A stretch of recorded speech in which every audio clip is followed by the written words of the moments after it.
We're now watching Showbiz Now, your daily showbiz update. Magkasabay na mapapanood ngayon sa PTV4 at IBC13 ang TV show ni Willie Revillame na ang balita ko ay ngayong October na nga magsisimula. Ito nga ang naging update ng Abante Entertainment. Sa October na nga daw mapapanood ang Wawawi ni Willie Revillame sa PTV4 at IBC13. So dalawang channel po iyan. Sa naging usapan nga daw ni na Ana Puod, ang bagong general manager ng PTV4, ayaw pa niyang kumpirmahin ang mga detalye sa bagong show ni Willie. Pero sa tansya niya ay nasa 85% na ang pagkasigurado roon at maghihintay na lang ng tamang oras. Nasilip na rin ang pinapagawang gagamitin studio ni Willie sa compound ng TV4. At ayon sa naging balita, sa PTV14 nga daw ang studio na gagamitin nitong si Willie Revillame.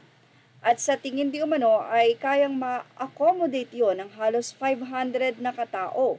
Pero yun nga, maghihintay na lang daw ng tamang announcement dahil sa ngayon ay hinihimay pa ang kontrata. Ano ba ang impresyon ni Ana kay Willie? By the way, I hear him speak. He's always talking about nation, building, and about helping others. Hindi ko alam, it comes with his age na ba? Gusto na lang daw niyang makapag-isip ng kabutihan sa kapwa niya. Hindi nga siya nagtanong ng tungkol sa sahod. Hindi siya nagtatanong tungkol sa etc. etc. May part pa ng deal na magugulat kayo na pumayag siya, sabi pa ni Miss Puod. Anyway, ang mga bago ng palabas sa PTV4 na dapat tutukan ay ang Punto, Asentado, Reload ni na Representative Erwin Tulfo at Aljo Bendijo, Bagong Pilipinas ngayon ni Nina Corpus, ang on-the-ground na pamahalaan ni Direk Paul Soriano na pasilip sa araw-araw na ganap sa buhay ni President Ferdinand Bongbong Marcos Jr. At syempre ang show ni Angelique Lasso na Sentro Balita kasama sina Audrey Gureseta, Naomi Tiborcio at ang Mike Abe Live.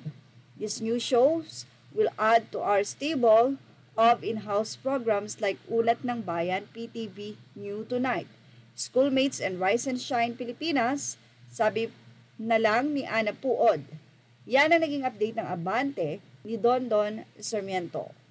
Well, ano masasabi nyo ngayon? Magkiklik nga kaya ang nasabing show ni Willie Revillame na wawawin sa PTV4 at sa 13 na kung saan madalang talagang puntahan ng mga viewers.